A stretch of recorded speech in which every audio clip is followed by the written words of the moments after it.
Hey guys, MarvelFan45 here, and today I'll be reviewing The Batman, released in 2022, directed by Matt Reeves, and starring Andy Serkis, Alexander Skarsgård, Robert Pattinson, Zoe Kravitz, Paul Dano, a whole bunch of people. And the plot is simple. The Riddler is basically doing what the Riddler does. He's just leaving riddles for Batman in the form of murders, and Batman has to figure it all out before the Riddler's plan happens.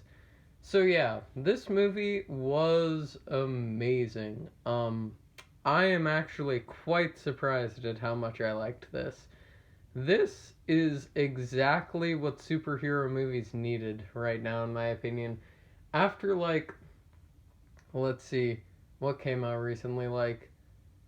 All the MCU stuff that came out recently, I was getting kind of tired of superhero stuff, as I did with most of the MCU stuff, honestly, besides, No Way Home. I needed, a change if I was gonna even, keep watching them. And this was that change I needed. Because this movie is dark. This movie is dark. This movie is probably the darkest Batman movie, except for maybe the Tim Burton ones, but I would have to rewatch them. But yeah, this movie is dark and gross, and this movie actually reminded me more of a De Palma film than a Batman film. Like, there was this scene where I was like, this is just like Body Double. Like, it'll make sense once you see the movie, but I was like, this scene is just like Body Double, where because this movie is pervy and gross, but also interesting to watch because of its moral discussions. But it's got the De Palma perviness to it with a mix of the Hitchcock crime element, if that makes sense. Because there's some bits in here that are just I can't believe that's in a PG-13 movie. But yeah, the dark atmosphere is really what you go here for, in my opinion. It also really reminded me of Blade Runner, where it's always raining, it's pretty much always night, everything is always going wrong. Um there isn't really a good guy. I mean, well, the Batman is a good guy here, but he also does some stuff that's questionable morally at a few points. The Batman is obviously the hero. I mean, other characters are more morally ambiguous. But yeah, it's interesting cuz again, it's always raining. It's always dark. There are criminals everywhere. Batman is always going to shady clubs and dingy club areas. Like it's just way darker than I thought it would be. And this movie focuses heavily on atmosphere. Um Batman Returns, for example, where it focuses on gothic atmosphere a lot. This focuses on just dark, gritty, real atmosphere. Batman Returns is still better in my opinion, but this movie is really good at keeping you in that dark atmosphere. Again, when it rains, you can feel it hit Batman's suit, and the funeral scene. That's probably my favorite example of it, where Batman goes to the mayor's funeral, and you see all the sides of the city at once, if that makes sense. Because the whole point of the Riddler's thing is he's trying to unmask corruption in the city, but doing it in a terrible way. But yeah, that's another interesting angle. Paul Dano as the Riddler was really good. I really liked him. The other character reveal I also quite enjoyed, and I cannot wait for that. No spoilers though. But Paul Dano is amazing as the Riddler. He's he is Edward Enigma in this movie. Technically Edward Elliot in this movie, but more Edward Enigma. Not he isn't Jim Carrey Riddler or uh who else played the Riddler? It was Jim Carrey. And whoever played the Riddler in the 60s version, I forget their name. But basically, he does not joke around in this movie. The opening scene is this immediately, shift in tone. Where, so, the opening scene is kind of a trap, in my view. Because it sets you up thinking that this is, a certain scene that we've seen, hundreds of times. And then, you go inside and it's like, oh wait, this isn't that scene. What is this? And then the thing happens. And it's like, that was brutal. But, yeah. This movie does not shy away from brutality either. I really wish this was R. Because there are some scenes that could have been, way more brutal than they were. Because, they have to cut away from stuff at points. Certain stuff, I'm not going to say exactly what.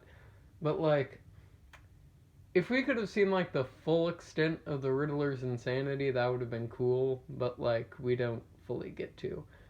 And then Oswald Cobblepot, or Penguin, as the villain, the second villain, sort of, is great. You mainly just get to see his rise to power, without spoiling anything. But it's really cool to see. And then Catwoman, that was the biggest surprise of the movie for me. So I did not know if Zoe Kravitz would be good or not. I hadn't seen her act in much, and I really didn't know what to expect. So I went in open-minded, and I'm glad I did. She may actually be she was definitely better than Anne Hathaway's Catwoman. I don't know if she's better than, she isn't better than Michelle Pfeiffer's Catwoman. But she's great. She's probably, the second best Catwoman. You get to see Catwoman's, story more in this movie. Again, without spoiling anything. Because this movie is all about twists. It's not about action, it's a thriller. Where, there's action, but it's more like Detective Comics Batman, where it's there's a mystery, we have to solve it, let's figure it out. And, every clue leads to, something crazier and crazier being found out. The twist near the end where you find out what El Rata means, again, without spoiling it. It's pretty crazy once you find out who's actually behind everything. It's good stuff. And then the last shot. That last shot is holy crap. I don't know how Matt Reeves got that. That final shot of again, I can't really spoil it, but the final shot just instills so much hope in you as a viewer of what's gonna happen next for Gotham City. It's it's crazy good. It's really good. And then there is an end credit scene, but you decide if you want to see it. You decide if you want to see it. That's my opinion on it. But yeah, another hit from Matt Reeves. Probably my favorite Matt Reeves movie. I wish he made more Batman movies now. I really want him to make more. Hopefully there is The Batman 2. Because I really want to see Robert Pattinson play... Oh, and Robert Pattinson was amazing as Batman. I don't think anyone expected him not to be, but he is great as Batman. He fits the role of young, edgy Bruce Wayne perfectly. And he has this sense of being sleep deprived and just angry through the whole movie that you don't really get in other Batman movies. So for example, in the Dark Knight movies, Christian Bale always looks awake and good and ready. In this movie, Robert Pattinson looks like he just got hit by a bus once he's out of the Batman suit. This movie shows the impact of being Batman. Because Robert Pattinson, he just like, he's like sweaty and tired and exhausted when he gets out of the Batman suit. It's not like The Dark Knight where it's like, okay, he gets out, he's doing good, he's doing fine. In this movie, Robert Pattinson gets like hurt. He gets beat on, but that's like what makes it so good, because this isn't a movie where Batman is invincible. Batman gets hurt in like the first scene, but like, Robert Pattinson, please also make more Batman stuff. But yeah, I have to say, this was the surprise of the year so far, probably. Because I honestly didn't expect this to be good. And to my shock, it was actually really good. I can't really say much about it without spoiling it, but go check it out. Go check it out, definitely. And do not be afraid of the 3-hour runtime. I thought it would be like Dune and just have like a 3-hour runtime that like wastes all of your time. However, here, it's a 3-hour runtime with an investing plot where stuff happens. Not just Timothée Chalamet having dreams for an hour. So yeah, The Batman. I would rate it 10 out of 10. It could just be like first watch shock, but I'm gonna rewatch it soon and decide if it's really a 10 out of 10. Oh, and in terms of anticipated movies for the year, The Northman looks amazing. I mean, holy crap. That's actually been my most anticipated movie of the year by a lot, because it's Robert Eggers. Do I even need to say anything else? It's Robert Eggers making a Viking movie with Ethan Hawke as the lead. Like, what more do you need to know? The camera work in that looks like my kind of deal. And then, like, everything else coming out, let's see. Is there anything else really interesting coming out? New Michael Bay movie, that should be cool. But there really isn't much coming out. Like, there's got to be something I'm forgetting that's coming out.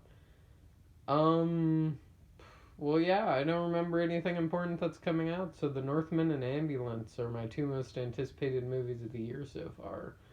Just off the trailer alone, The Northman looks amazing. And I get an excuse to rewatch The Vivitch and the Lighthouse, which is totally worth it. But yeah, oh, and Elvis, that looked surprisingly good. That actually looked really good, surprisingly. But yeah, I'll end the review there. Go watch The Batman. Have a good day.